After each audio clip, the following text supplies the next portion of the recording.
OPS Kongu மண்டலத்தில் அவரோட ஓட்டு வங்கியால எந்த பாதிப்பும் கிடையாது. தென் மாவட்டங்களில் பாதிப்பு ஏற்படும். அது பிஜேபி தலையெழுத்து நமக்கு என்ன வந்திருக்கும் கூட இபிஎஸ் நினைப்பாரு. பிஜேபி தானே சமாளிக்கணும். அதை பிஜேபி தானே பாராமுகம் காட்டுச்சு. இப்பவும் ஓபிஎஸ் ஏன் கோச்சிட்டு போறாரு? எடப்பாடி மேலேயே கோபம் இருக்கு. பிஜேபி பேர்ல தானே கோபம். பாலிடிக்ஸ்ல யாரு செலவு பண்றாங்களோ அவங்கள சுத்தி தான் ஒரு கூட்டம் இருக்கும். ரூபாய் செலவழிக்காம எப்படிங்க பாலிடிக்ஸ் பண்ண முடியும்? வாக்கரசு எப்படி பண்ண முடியும்? நயினார் அது செலவு பண்ணக்கூடியவர். ஓபிஎஸ் செலவே பண்ணாதவர். ஓபிஎஸ் ஒரு 100 கோடி ரூபாய் செலவு பண்ணியிருந்தாருன்னா அவருக்கு உட்கட்சியில பிரச்சனை வரும்போது 10 எம்எல்ஏ கூட வந்திருப்பார்ல. எப்படிங்க எடப்பாடி பழனிசாமி சீஃப் மினிஸ்டர் ஆனாரு? இதே ஓபிஎஸ்க்கு திமுகல ஒரு சமிக்கை கொடுத்து நீ நில்லுங்க பாத்துக்கலாம். 2 எதிரி ஒழிகிறாங்க அல்ல திமுகவுக்கு. பிஜேபி 1, அதிமுக 1. அப்போ பல தொகுதிகளில் போட்டி போடுங்க, அதுக்கு என்ன உண்டோ அதை நாங்கள் பண்ணித்தரோம். இவ்வளோ தானே, சிம்பிள் தானே. மக்கள் கூட்டணி அப்படி உருவானது தானே. 6% ஓட்டை பிரிச்சாங்க, ஆட்சியே மாறி போச்சு. அதே ஃபார்முலா தானே. சப்போஸ் உரிமையியல் நீதிமன்றம் டாக்டர் பொதுக்குழு கூட்டலாம், அன்புமணி கூட்ட முடியாதுங்கிற அப்படியான ஒரு ஸ்டாண்டுக்கு போச்சுன்னு வைங்க. சிக்கல் யாருக்கு சிக்கல்னா எடப்பாடிக்கு சிக்கல். ஏன்னா பாமக ஓட்டு வங்கி முக்கியம். ஓபிஎஸ் ஓட்டு வங்கியா பாமக ஓட்டு வங்கியான்னு பார்த்தா பாமக ஓட்டு வங்கி தான். வணக்கம். இது தமிழ் குரலின் சிறப்பு நேர்காணல். இன்றைக்கு நம்மோடு இணைந்திருக்கிறவர் மரியாதைக்குரிய மூத்த பத்திரிகையாளர், அரசியல் திறனாய்வாளர், வழக்கறிஞர் முனைவர் தராசு ஷியாம் அவர்கள். சார் வணக்கம். சார் வணக்கம். வளவன் ஏடிஎம்கேனுடைய அவங்க ஊர் மிஷினரி அவருக்கு போன பார்லிமெண்ட் எலெக்ஷன்லயே ரொம்ப கீனா ஒர்க் பண்ணாங்கிற செய்திகளும் வந்திருந்தது. முழுக்கங்க அதிமுகவோட கேண்டிடேட்டை தான் அங்க கடைசி நேரத்தில் ஜகா வாங்கிட்டாரு. இபிஎஸ் போட்டு வச்சிருந்த கேண்டிடேட்டை ஜகா வாங்கிட்டாரு. 2வது நயினாரை பொறுத்த வரைக்கும் நல்ல ரூபாயை அள்ளிவிட்டு செலவு பண்ணுவாருங்க. அவரோட சுவாபம் அது. அப்போ ஆட்டோமேட்டிக்காக பாலிடிக்ஸில் யார் செலவு பண்ணுறாங்களோ அவங்கள சுற்றி தான் ஒரு கூட்டம் இருக்கும். ரூபாய் செலவழிக்காமல் எப்படிங்க பாலிடிக்ஸ் பண்ண முடியும்? வாக்கரசு எப்படி பண்ண முடியும்? நயினார் அது செலவு பண்ணக்கூடியவர். ஓபிஎஸ் செலவே பண்ணாதவர். 2 பேருக்கு இடையில இருக்கிற மாபெரும் வித்தியாசம் இதுதான். ஓபிஎஸ் ஒரு 100 கோடி ரூபாய் செலவு பண்ணியிருந்தாருன்னா அவருக்கு உட்கட்சியில் பிரச்சனை வரும்போது 10 எம்எல்ஏ கூட வந்திருப்பார்ல. எப்படிங்க எடப்பாடி பழனிசாமி சீஃப் மினிஸ்டர் ஆனாரு? ஒரு குறிப்பிட்ட தொகையை செலவு பண்ணக்கூடிய கெப்பாசிட்டி தானே அது இருக்குங்க. ஒரு 400-500 கோடி ரூபா. அது இல்லாம 2017 எப்படி அவருக்கான வாய்ப்பு வந்துச்சு? ஏன் செங்கோட்டையனுக்கான வாய்ப்பு இல்லாம போச்சு? வாக்கரசியல பணங்கிறது ரொம்ப முக்கியம். நம்ம கையிலே இல்லாட்டாலும் நம்மளை நம்பி செலவு பண்றதுக்கு கம்யூனிட்டி இருக்கணும். கம்யூனிட்டி லீடர்ஸ், கம்யூனிட்டியோட பிசினஸ் ஐகான்ஸ் இவங்க இருக்கணுங்க. அது எடப்பாடிட்ட இருந்தது. இன்னை வரைக்கும் அவர் அதை மெயின்டைன் பண்றாரு. தங்கமணி மட்டும்தாங்க ஏதோ ஒரு மன உரசல்ல இருக்கிற மாதிரி தெரியுது அந்த பழைய குரூப்ல. இபிஎஸ் குரூப்பு, அதுவும் அவர் சார்ந்த கம்யூனிட்டி குரூப்ல தங்கமணி மட்டும் ஏதோ ஒரு சுருதி பேதம் தெரியுது. படங்கள்ல பார்த்தா எல்லா இடத்துலயும் அது தெரியுதுங்க.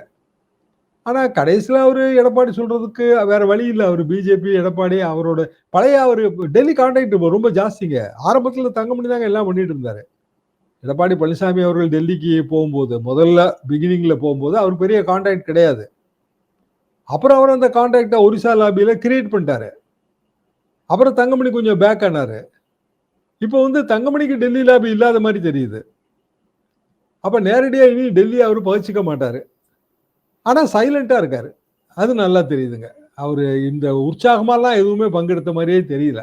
எடப்பாடியோட என்டையர் டூர் ப்ரோக்ராம்லையுமே அவர் பெரிய உற்சாகம் காட்டுற மாதிரி தெரியல. எடப்பாடி பழனிசாமிக்கு அது மட்டும்தான் ஒரு பின்னடைவா நான் பார்க்கிறேன். மற்றபடி பிஜேபி ஓபிஎஸ் கொண்டு வந்துரும் அப்படின்னா, ஓபிஎஸ் யோசிச்சு பாருங்களேன். இவ்வளவு வேகமாலாம் முடிவெடுத்து உடனே அவர் ஒரு அணியை விட்டு விலகக்கூடிய அளவுக்கா அவர் அப்படியான ஒரு துணிச்சலான ஆளா அரசியல்ல? தடாலடியா அடிக்கக்கூடியது அதிமுக அரசியல்ல ஜெயலலிதா தான். அப்பேற்பட்ட மத்திய அரசாங்கத்தையே அவங்க வாஜ்பாய் அரசே கவுத்தாங்க. ஆனா ஓபிஎஸ் அப்படியான நபர் கிடையாது. அப்போ அவரே சொல்லக்கூடிய அளவுக்கு என்ன நடந்தது? நாங்க தேசிய ஜனநாயக கூட்டணியில இல்லைன்னு அவரே சொல்லக்கூடிய அளவுக்கு என்ன நடந்தது?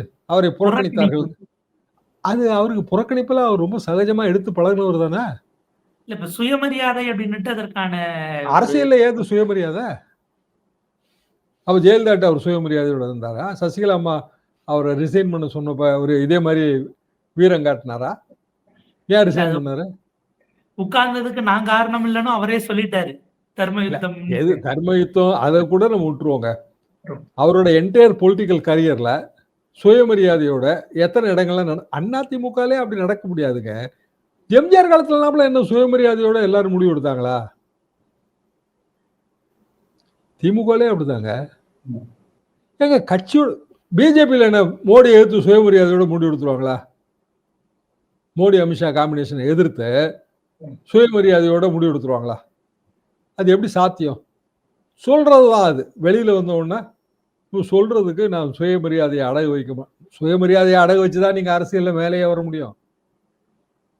இதுல என்ன சந்தேகம்? ஆக அதையும் தாண்டிய ஒரு விஷயம் என்ன? என்னோட யூகம் என்ன அப்படின்னா, அவருக்கான அந்த வாய்ப்பே இல்லைன்னு அவர் நினைச்சிருப்பாரு. குறிப்பா வந்துங்க வைத்தியலிங்கம் சம்பந்தப்பட்ட ரெய்டுகள்ல பெரிய அளவுக்கு வந்து இடி நெருக்கிருச்சு. ஓபிஎஸ்ஆல அதை சால்வ் பண்ண முடியல. வைத்தியலிங்கம் பிரஷர் இருக்கு. வைத்தியலிங்கம் நிறைய செலவு பண்றாருங்க. வைத்தியலிங்கம் பிரஷர் இருக்கு. ஒருத்தராண்டு எம்எல்ஏ வைத்தியலிங்கத்தோட பிரஷர் இருக்கு. அப்போ ஓபிஎஸ்க்கு சுயமரியாதை இழப்பு இல்லைன்னா பிஜேபியின் பாராமுகம் இதையெல்லாம் தாண்டி அவரோட அணிக்குள்ளேயே அந்த பிரஷர் வந்துருச்சு. அதிமுக எல்லாருமே பழைய செட்டு தாங்க. ஒருத்தருக்கு ஒருத்தர் பேசாமலாம் இருப்பாங்க. இல்ல இந்த ஆதரவாளர்கள் அந்த ஆதரவாளர்கள் பேசாம இருப்பாங்களா? எல்லாருக்கும் எல்லாம் தெரியுங்க. அப்போ வைத்தியலிங்கம் அவரோட ப்ராப்ளத்தை சால்வ் பண்ண எத்தனையோ இடத்துக்கு போய் முட்டி மோதி இருப்பார்ல. அதுல எடப்பாடி ரூட்லயும் போயிருப்பார்ல. நடக்கலன்னு வரும்போது அப்புறம் எதுக்கு இதை ஒட்டணும்? அல்லது வெட்டி பார்ப்போம், பண்ணிடுறாங்களான்னு யோசிப்போம். ஓபிஎஸ் போனதுனால மிகப்பெரிய ஓட்டு வங்கி போயிரும் என்கிற பயம் காரணமா, அல்லது சில தொகுதிகளில் நமக்கு வந்து வெற்றி கிடைக்காதுங்கிற பயம் காரணமா? ரெண்டாவது சொன்னதுதான். ஏன்னா ஓபிஎஸோட ஓட்டு வங்கிங்கிறது எடப்பாடி பழனிசாமியை பாதிக்கக்கூடிய அளவுக்கு பெருசா இல்லைங்களா? அங்க ஒரு கேண்டிடேட் போடலாங்க எல்லா இடத்துலையும். அதை விட பாமக ஓட்டு வங்கி தான் எடப்பாடி பழனிசாமியை பாதிக்கும். டாக்டர் என்ன சொல்றாரு? சொந்த அப்பாவே ஒட்டு கேட்ட மகன் அப்படின்றாரு. அப்போ பொதுக்குழு பிரச்சனை வந்துருச்சு. பொதுக்குழுக்கு நோட்டீஸ் பீரியடு கோர்ட்டுக்கு போகுது மேட்ரு. நோட்டீஸ் பீரியடுங்கிறது முக்கியங்க. ஓபிஎஸ்க்கே முதல் தடவை நோட்டீஸ் பீரியட்ல கிடைச்சது தாங்க. 1 நாளோ 2 நாளோ நோட்டீஸ் பீரியட் கேப்பு. பழைய அதிமுக பொதுக்குழு யோசிச்சு பாருங்க. அது வெரி இம்பார்ட்டன்ட். ஏன்னா அது கட்சியில அமைப்பு விதியில அது சேர்த்திருக்க எல்லா கட்சியிலும் சேர்த்திருப்பாங்க நோட்டீஸ் பீரியடுங்கிறத. அப்போ அதை வைத்து கொண்டு டாக்டர் வந்து கோர்ட்டுக்கு போனா அந்த பொதுக்குழு நிற்கும் இல்லைங்களா? நின்று போயிடும். அப்ப டாக்டர் ஒரு பொதுக்குழு கூட்டணும். டாக்டர் பொதுக்குழுவை அதுக்கு ஆன்டியா அன்புமணி போவாரு. டாக்டர் ரெக்கார்டு கிரியேட் பண்ணியிருப்பாரு. அன்புமணியோட டேம் முடிஞ்சு போச்சு. முடிஞ்சு போனோன்னா நான் தான் வந்து எடுத்திருக்கேன். ஏன்னா தேர்தல் ஆணையத்தில் சப்மிட் பண்ணிட்டாரு. இதை நம்ம முதல்ல ஒரு தடவை பேசியிருக்கோம். அப்போ அதை அவர் காட்டுவார் கோர்ட்ல. சப்போஸ் உரிமையியல் நீதிமன்றம் டாக்டர் பொதுக்குழு கூட்டலாம், அன்புமணி கூட்ட முடியாதுங்கிற அப்படியான ஒரு ஸ்டாண்டுக்கு போச்சுன்னு வைங்க, சிக்கல். யாருக்கு சிக்கல்னா எடப்பாடிக்கு சிக்கல். ஏன்னா பாமக ஓட்டு வங்கி முக்கியம். ஓபிஎஸ் ஓட்டு வங்கியா பாமக ஓட்டு வங்கியான்னு பார்த்தா பாமக ஓட்டு வங்கி தான். அப்போ ஓபிஎஸ் வந்து கொங்கு மண்டலத்தில் அவரோட ஓட்டு வங்கியால எந்த பாதிப்பும் கிடையாது. தென் மாவட்டங்களில் பாதிப்பு ஏற்படும். அது பிஜேபி தலையெழுத்து, நமக்கு என்ன வந்திருக்குன்னு கூட இபிஎஸ் நினைப்பாரு. பிஜேபி தானே சமாளிக்கணும். அதை பிஜேபி தானே பாராமுகம் காட்டுச்சு. ஏன்னா முதலே கழட்டி விட்டாரு அவரு. நாங்களும் பிஜேபி கூட்டணியில் இருக்கோம், அவங்களும் பிஜேபி கூட்டணியில் இருக்காங்க அப்படின்னு தான் அவரோட பாயிண்ட்டுங்க. இப்பவும் வந்து ஓபிஎஸ் ஏன் கோச்சிட்டு போறாரு? எடப்பாடி மேலேயே கோபம் இருக்கு, பிஜேபி பேர்ல தானே கோபம். அப்ப அவங்க தானே சமாதானப்படுத்தணும், நம்ம வேலை கிடையாதுங்களா அது? அப்படிதாங்க ஓடும் இது சிந்தனை. கண்டிப்பாக சார். அதாவது ஓபிஎஸ் அவர்கள் ஒரு பக்கம் இப்ப எடப்பாடியை மீதான அட்டாக்கை விட நான் எனக்கு துரோகம் நடந்தது இல்ல முதுகில் குத்தப்பட்டேன் பாஜகவுக்கு போவது என்பது ஏதோ ஒரு வகையில் இந்த விவாதம் நடப்பது ஸ்டாலின் அவர்களுக்கு சாதகமா போகக்கூடிய ஒரு இது வருது இல்ல, அந்த இடத்துல தானே பி டீம்ங்கிற அதுலதான் பிஜேபி கொஞ்சம் யோசிக்குதுங்க. பி டீம் விமர்சனம் வருது. பட் அந்த ரிஸ்க் எடுக்க தானே செய்வாங்க. இப்போ விஜய் சேர்க்கணும்னு முயற்சி பண்ணாங்க, ஒன்றும் சேர்க்க முடியலைங்க. சீமானம் சேர்க்கலான்னு முயற்சி பண்ணாங்க, முடியல. திமுகவுக்கு எதிரான எல்லா கட்சியும் ஒரு அணிக்கு வரணும்னாங்க, அப்படி வர்ற மாதிரி தெரியல. இப்போ ஆஸ் இட் இஸ் வந்து 4 அணிங்கிறது ஷூரு. 5வது அணியா வர்றதுக்கும் வாய்ப்பு இருக்கு. அப்போ திமுக என்ன கேம் பிளே பண்ணுங்க, இன்னொரு அணியை கிரியேட் பண்ணதானே அது பார்ப்பாங்க.